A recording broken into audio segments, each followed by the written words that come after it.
Happy Dry January! Whether you are just starting out with Dry January, you do it every year, or you're just a regular sober person trying to stay that way, I have 31 tips for you to help you quit drinking and stay on the right path. If you have any questions about anything that comes up about quitting drinking, leave them in the comments and I will answer what I can.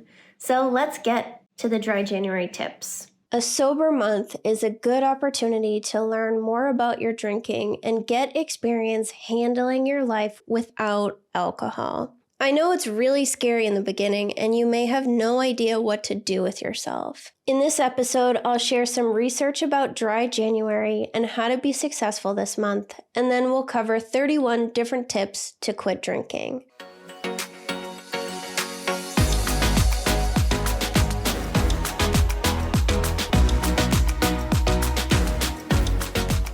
Welcome back to the Sober Powered Podcast. I'm your host, Jill, and today we are talking Dry January. About 41% of American adults intended to participate in Dry January in 2023, and about 16% were able to make it through the challenge successfully. So it's pretty popular. 61% of Gen Z and 49% of millennials were trying to drink less alcohol in 2024. And according to the NC Solutions Consumer Sentiment Survey from 2024, 84% of people feel that drinking is a big part of America's culture. And yes, this is a big number. However, this is actually down 9% from 2023, so we are beginning to make progress. And also, 28% of Americans didn't drink any alcohol in 2023, so more people don't drink than you think. It's not just you and me. So let's talk about some Dry January research. The University of Sussex found that 93% of participants had a sense of achievement,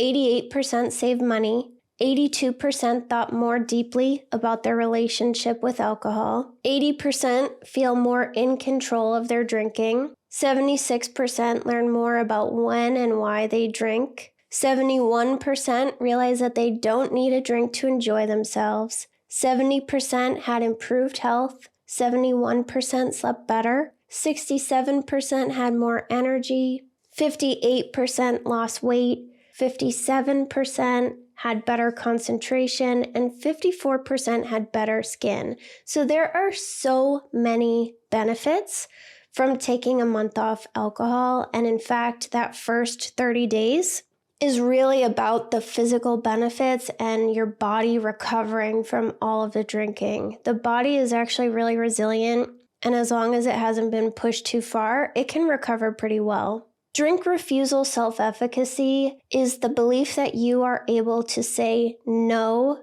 to a drink. A 2016 study found that Dry January was associated with an improvement in drink refusal self-efficacy and in a reduction of drinking. They found that these changes did not exist for the general public who didn't participate in the challenge or in people that attempted Dry January but didn't complete it. Your belief in yourself is really important, and if you believe that you are a failure who will never stop drinking, then that's what you'll become. Drink refusal self-efficacy is important for all types of drinkers, and I think a main reason this improves during the month-long challenge is because you will experience life without alcohol. You'll have to survive weekends where you gotta find something else to do with your time. You have to socialize without alcohol. And that can lead to believing that you're capable of having fun and being social without drinking, which is a huge part of drinking less or not drinking at all. A 2018 study published in the British Medical Journal looked at drinkers who were drinking about 18 drinks a week who quit for a month and found that quitting for a month improves insulin resistance, weight, blood pressure, and cancer-related growth factors. It's important to say, too, that quitting drinking is not going to make everyone lose weight, and if someone is dangling weight loss in front of you as a way to get you to sign up for something, then you should run away as fast as you can. Some people will lose weight very slowly, others will gain weight before they lose it. Everybody has a different path. People who participate in challenges like Dry January typically drink a lot more than the average person and can be very health conscious. Studies have found that although temporary abstinence challenges like Dry January lead to lots of physical benefits, these are lost when the person goes back to drinking. Dry January can easily be a band-aid for problem drinking where we use it every year to convince ourselves that we're not that bad. Participating in Dry January does help some people with their mental health and overall well-being, and it's thought that the focus on goal setting and joining supportive communities leads to long-lasting behavior and mindset change. There's a small group of people who participate in Dry January that end up drinking even more 6 months later. These are probably the problem drinkers that are trying to cure themselves and prove that they don't have a problem, but then their drinking continues to progress. So what can you do to increase your chances of success this month?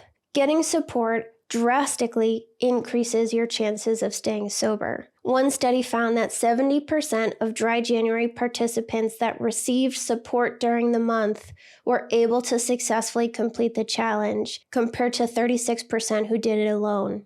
And I want to clarify this. My husband is very supportive of me. He's a take it or leave it drinker who drinks occasionally. That's not the kind of support I'm talking about, though. It's great if you have a supportive spouse, friend, or family member, but the most helpful support either comes from a trained professional like a therapist or a certified coach, or from a peer support group. It's important to get support from people who get it. I see this all the time in my Living a Sober Powered Life community. The people that have longer term sobriety pass down wisdom to the newbies. They serve as mentors and people that newbies aspire to be like. They reflect back on their first sober Christmas or when they were in their first month or two, and they felt the same way that the newbies are now feeling, but then they got past it. And you get wisdom from other people in the group regardless of sober time. Some people will go back to drinking and 100% of the time they regret it, but then they come back and share about their experience and you learn from it. So it doesn't have to get you. And that's why support is so important. I recommend a support combo to everyone.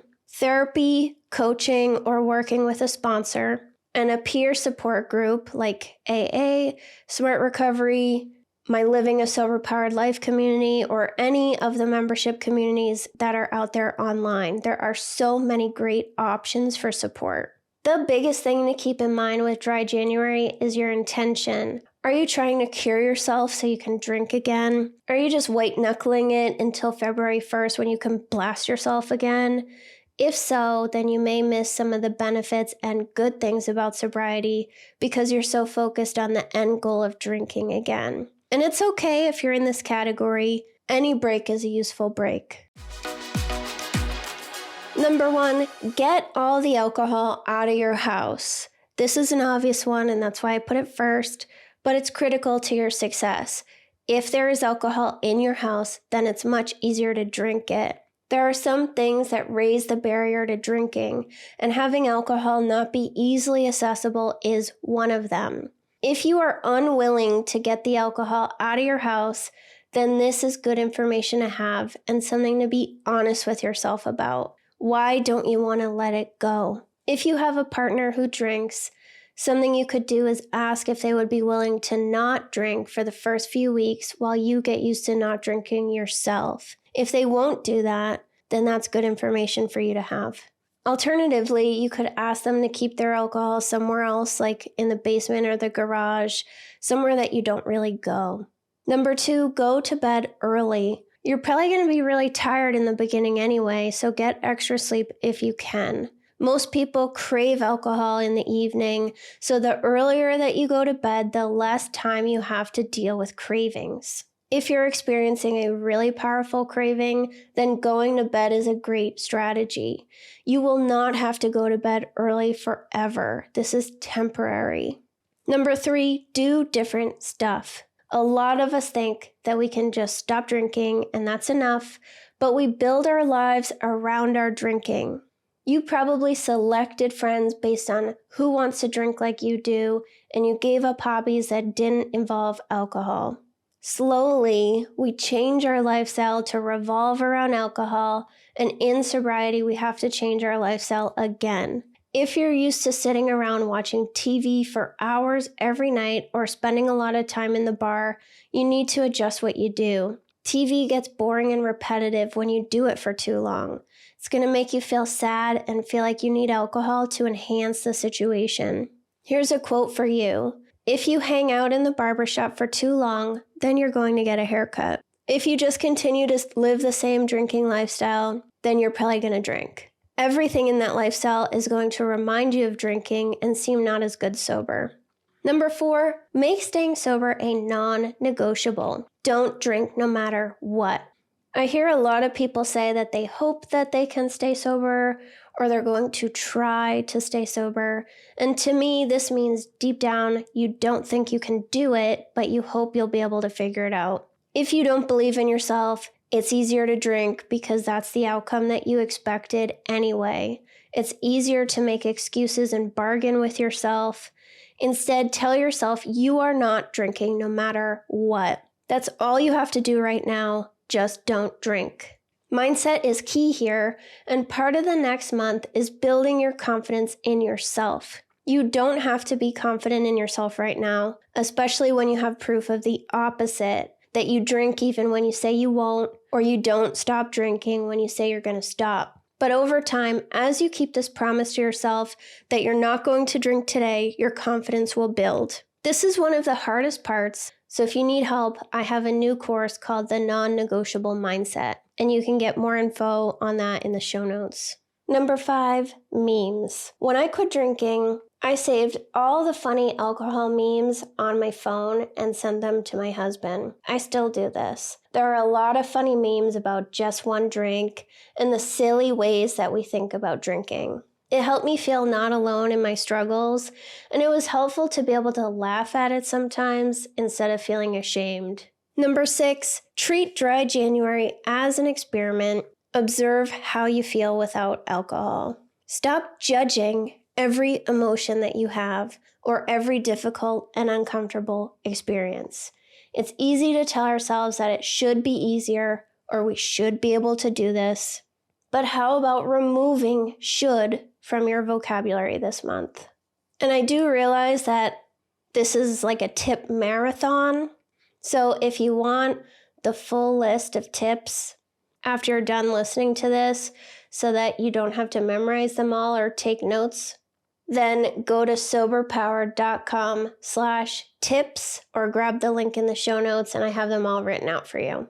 Number 7, stock up on non-alcoholic beverages that you enjoy or sparkling water or tea or whatever you like. Drinking plain water all the time isn't going to do it for most people. You're likely going to want a tasty treat in the evening, so stock up on other drinks. This could be NA drinks if you're comfortable with that, and I explain the science of NA drinks in episode 190. If NA drinks aren't for you, then I love sparkling water and vitamin water. And this tip is especially true when you're socializing. Make sure that there is something for you to drink so that you don't have to drink water and feel awkward. Don't expect people to provide options for you.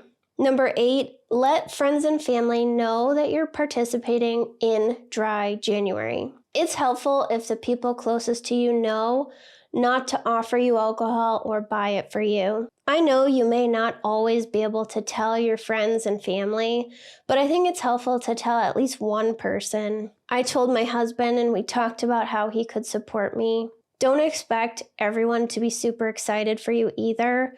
We expect everyone to be excited because it's a huge deal for us to stop drinking, but if they're not excited, that's normal. This is also why having a supportive community, therapist, coach, or sponsor is important because other sober people know how hard this is and will be very excited to celebrate your wins and your milestones. And luckily, too, dry January is pretty trendy, so you can use this as an excuse when you socialize if you feel like you need one. Most people are accepting of dry January, or they may even be participating themselves. Number 9, identify potential triggers and brainstorm strategies to handle them. What could possibly get in your way? Is there some event that you have coming up? Is there some specific person that you have to see? Is it just all of the empty time? Do you live alone? Do you have happy hours at work? Do you have a stressful time at work coming up? Try to make a list of what could potentially make it difficult for you to stay sober for 31 days, and then brainstorm things that you can do to potentially handle each one. Having a plan is really helpful, and it can help break that automatic loop that we get in with drinking. Number 10, establish a morning routine that sets a positive tone for the day. Morning routines are really exciting and cool, but please don't make it overly complicated.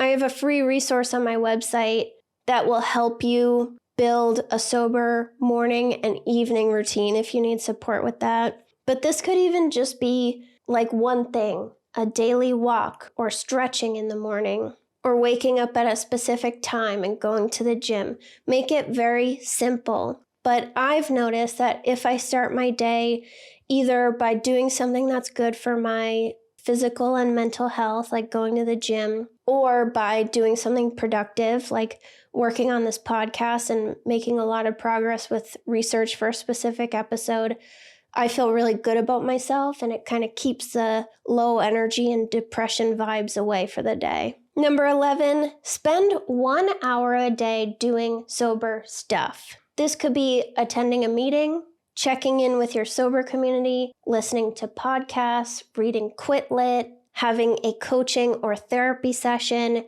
and more. This might immediately sound like, oh, so much work. But how much work did you put into your drinking? It was way more than an hour a day, and thinking about it, recovering from it, and beating yourself up for it. You're still going to have a lot more free time, even if you use an hour a day on sober stuff. Number 12, walk it off. I walked about 7 to 8 miles a day for the first 6 months of my sobriety. Walking helps because it helps us process our thoughts. It's a distraction that takes away from possible drinking, and studies have found that even a 15-minute brisk walk can reduce cravings to drink. If walking doesn't do it for you, then maybe yoga or meditation is your thing. But even now, when I have stress or a low mood, I walk several times a day. Number 13, don't do it alone. We feel like we should be able to do it alone, or that we're different from everyone else and we don't need help. But being stubborn and proud could be preventing you from actually quitting. Peer support is important. We need to realize that other people can understand us, have experienced exactly what we're going through, and get feedback from other sober people when we're having a tough time. This creates accountability because you feel that people care about you. Accountability and support make you pause and consider if you shouldn't drink before you make the decision to do it. This is especially important if you don't feel supported by real-life people. So ways that you can get support are therapy, in-person or online meetings, online sober communities, in or outpatient treatment, or coaching. I started with therapy, and the only time that I was ever able to take a week off was when I knew I'd have to go back and see my therapist and tell her whether or not I drank. Number 14, learn to say no. This is a tough one. Many drinkers are people pleasers, and we deplete ourselves all day long until we're so overwhelmed and resentful that we just have to drink it away. Saying no is healthy. I went through a period of time in my sobriety where I said yes to every single thing. My calendar was overbooked, I was drained and exhausted, and I didn't have time for the things that I actually cared about and that were important to me. And then I started canceling things last minute because I was too tired, or I'd reschedule things 3 different times before actually doing it. And that started making me feel really bad about myself. I didn't want to be that kind of person. Everybody needs to say no sometimes, even you. So practice saying no to things that don't support your sobriety. 15, get at least 7 to 8 hours of sleep each night, because it supports a good mood and brain recovery. I have an episode on mood swings coming out later this month, so make sure you're following this podcast so you don't miss it. But sleep is really important. It helps our mood. It helps our brain heal from all of the drinking. It helps us feel energized and ready to take on the day. And it supports your physical health. You may not be able to get great sleep right away, and that's okay too. Just do your best here. But I've found that sleep has been critical to my sobriety. Number 16, exercise regularly to boost dopamine and endorphin levels. So again, I will have an episode on this later this month, but when we first quit drinking, we are in a dopamine deficit, because our brain is so used to all of the huge dopamine surges that we get from drinking. This can make you feel dull and really bored. It's easy to turn to things like sugar or other substances like cannabis to try to get this boost in other ways, but a healthy way to do it is to exercise regularly. Maybe you can make some friends at the gym who are high-quality friends that will help you live a sober lifestyle, or maybe you won't. Maybe you'll just make a regular gym routine. This could even be walking outside once a day. Number 17, eat balanced meals to stabilize blood sugar and reduce cravings. A lot of us get in this cycle where we starve all day long, and then it's an emergency at night, and then we drink. Try to focus on high protein and maybe eating like a vegetable here and there. Again, this is not about being perfect. Just try to eat regularly. A lot of people that I've worked with have found that a high protein snack in the afternoon makes a significant difference in their energy levels, and it reduces cravings for alcohol. So you could start with that. Number 18, celebrate the small stuff like a week sober or getting through a tough craving. If you listened to last week's episode about New Year's resolutions, the first issue that I talked to you about was getting wrapped up in this big transformation and not noticing the small stuff. You don't just go from a very unhealthy lifestyle to a very healthy lifestyle. There are small changes that happen on the path. So slowing down to actually recognize that and feel proud of yourself is important, and it can keep you going. A common thing that leads people back to drinking is feeling like sobriety isn't worth it, or they haven't seen enough changes. So taking time to reflect on the changes that you do see or your small wins can help keep you going. Number 19, avoid all or nothing thinking. I've kind of been saying this off and on, but it's not about quitting drinking, quitting gluten, quitting dairy, quitting sugar, exercising 7 days a week at 5 o'clock in the morning. Quitting drinking is hard enough, so relax. Try to check yourself when you engage in all or nothing thinking. And this is like if you're trying to be healthy and you have a cookie, you're like, oh my God, I ruined it. Why bother? I might as well just go crazy and then start again tomorrow.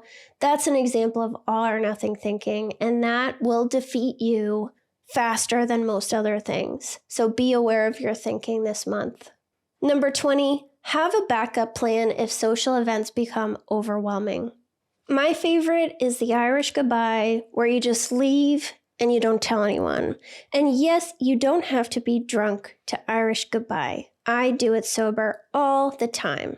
Because if you have to do the rounds and say goodbye to every single person, and it takes like 30 minutes, and they're all trying to convince you not to go, you just don't need that. Other backup plans could be having a sober friend to reach out to, or a coach, or an entire sober community, but just knowing who you can reach out to if you're having trouble or you're feeling uncomfortable. You never have to attend a social event or stay if you're uncomfortable. So go back to that tip about learning to say no.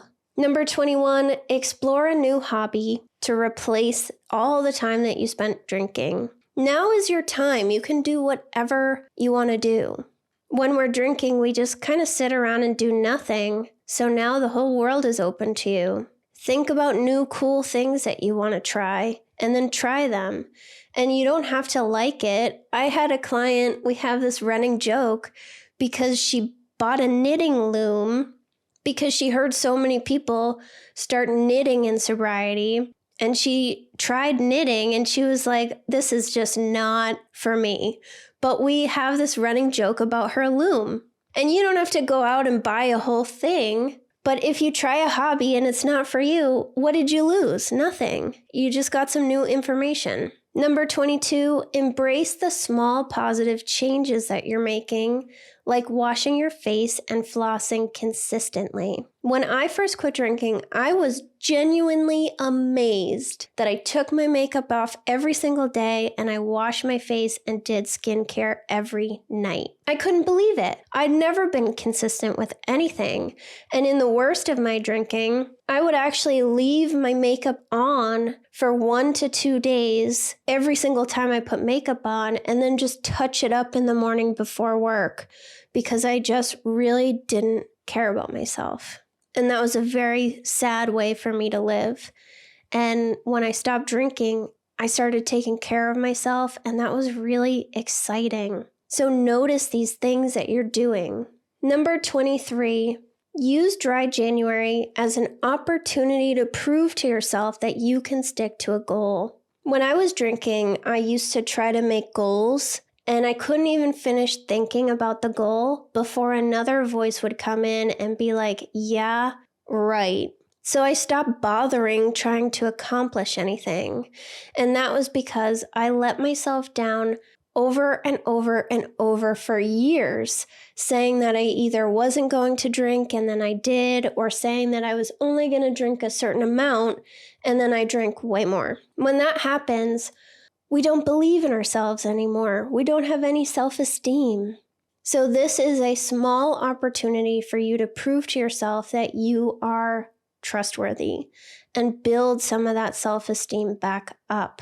Number 24, spend time organizing or decorating or cleaning your home. When I first quit drinking, I organized my entire house. I went through the pantry and I threw away all the old expired stuff. I went through the cabinet under my kitchen sink where we have all the chemicals and I threw away all of the old ones or the empty ones. I even went through the medicine cabinet and the cabinet under the bathroom sink. And I got rid of the stuff that had expired 3 or 4 years earlier that we were just carrying around. And it was really a reflection of how little I cared about my life back then. But I cleaned the whole thing up, and it was exciting. I felt productive, and I felt proud of myself for being able to do that. And yeah, I did mess it up again eventually, but then I cleaned it up again too. Maybe there's a room in your house that you let fall into disarray while you were drinking your butt off. And now that you're sober, maybe you want to clean it up and reclaim it. Number 25, get outside and get some fresh air and sunlight. Sunlight is so good for our mental health. Fresh air is so good for our mental health. Try to get outside once a day, at least if you can, even in the winter. If it's ridiculously cold or it's a blizzard, like obviously there are exceptions, but really try to get some sunlight on your face every single day. When I'm struggling with low mood or extra stress, I walk like 3-4 times a day, and I imagine that my skin is absorbing all of the sunlight and converting it into serotonin to just help out my mood and my brain. Number 26, dedicate time to journaling about any emotions that come up for you instead of suppressing them or avoiding them. Journaling isn't for everyone. But a lot of people in my community have told me that journaling is essential. And they even look back on their journals a year later and they're amazed at how far they've come. Often we don't reflect on the progress that we're making. So you could make it a tradition where you look back on your journals every December. But writing out how you're feeling and what's going on can help you understand yourself a little bit more. You could make a daily journaling practice where first thing in the morning, you write 3 pages, or every night before you go to sleep, you brain dump your day so that you don't have to bring that into sleep. Whatever works for you, but it's worth a try. Number 27, understand that cravings are signals, not commands. Try to pause and ask yourself what you're truly feeling here. Just because you're craving a drink doesn't mean that you have to actually drink. Just because you're having a thought that maybe you can moderate now doesn't mean that you actually have to indulge the thought and try to moderate. This is a good opportunity to practice pausing so that you don't continue to run on autopilot. Number 28, practice naming your emotions. I feel anxious, I feel lonely, I feel uncomfortable. This will help you process them more. A lot of us, we just use good, bad, or fine, and that's not really helpful. If you don't understand your emotions, then it's going to be difficult to cope with them. You may feel like you have cravings that come up out of nowhere, or you drink and you don't understand why, but there are actual reasons why. You just have to discover them. Number 29, remind yourself that it's okay to feel uncomfortable. We can't grow unless we're uncomfortable. Right now, you have a certain ceiling for the amount of discomfort that you can tolerate before you self-destruct with alcohol, with food or sugar, with yelling at people, with whatever. If you allow yourself to experience discomfort without blowing it up, your ceiling will start to increase. And then that same thing won't be uncomfortable a month from now or 6 months from now. But when we drink at the earliest sign of discomfort, that's our permanent ceiling, and we're always going to struggle. So try to reframe discomfort. Number 30, try not to focus on the end goal because you'll miss a lot of the positives. I quit drinking for 7 days and 90 days before stopping for good. And both times I focused on the end goal of being able to drink again. And because of this, I missed out on a lot of positives of not drinking. I know that it's easy to go into not drinking, hoping that you're going to be cured, but you're going to miss stuff if you do that. Try to live in the present instead of in a potential future that, spoiler, is not going to happen. Because number 31, no, you still can't moderate. People who can moderate, they just do, and they move on with their lives. People who can't moderate, they fight to do it. They come up with rules that sometimes they succeed at, sometimes they don't. It's not a skill that can be learned. And I have a lot of episodes, if you scroll, explaining why we can't learn to moderate. So when those thoughts come up, that it's been long enough, maybe it'll be different. Instead of indulging, take a moment and ask yourself, what am I feeling right now? Is something uncomfortable going on in my life? And then maybe you'll get the answer. If you want all of these tips written out for you so that you can easily reference it and remember what I said, then go visit soberpowered.com/tips or grab the link in the show notes and check back every Friday because I'm going to have episodes all month to support you on your journey to quitting drinking. This is a really exciting time and you are going to learn a lot. And I will talk to you next week.